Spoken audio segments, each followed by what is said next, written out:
Hello everyone. Back part and front పార్ట్ని base చేసుకొని shape build అనేది ఎలా కట్ చేసుకోవాలి సింపుల్గా అందరికీ చాలా ఈజీగా అర్థమైపోతుందండి.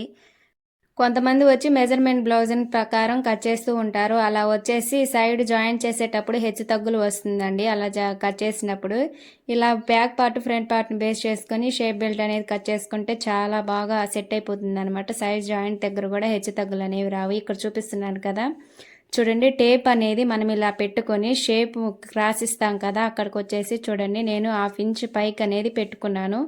అలా 1/2 ఇంచ్ పైకి అనేది పెట్టుకునేది వచ్చేసి ఖర్చుల కోసం అనమాట. చూడండి ఇక్కడ మధ్యలో కూడా తీసుకోవాలి. ఇక్కడ వచ్చేసి 2 వచ్చింది అనమాట, ఇక్కడ వచ్చేసి 3 వచ్చింది. చూడండి 1/2 ఇంచ్ పైకి అనేది పెట్టుకున్నాను. ఇలా పెట్టుకొని మనం షేప్ బెల్ట్ అనేది కట్ చేసుకోవాలి. షేప్ బెల్ట్ లాంగ్ పొడవు వచ్చేసి ఎట్లా తీసుకోవాలంటే, మనం బ్యాక్ పార్ట్ వచ్చేసి బ్యాక్ పార్ట్ నడుము లూజు ఎంత ఉంటుందో దాని ఆధారంగా మనం షేప్ పొడవు అనేది తీసుకోవాలి. చూడండి మళ్ళీ చూపిస్తున్నాను.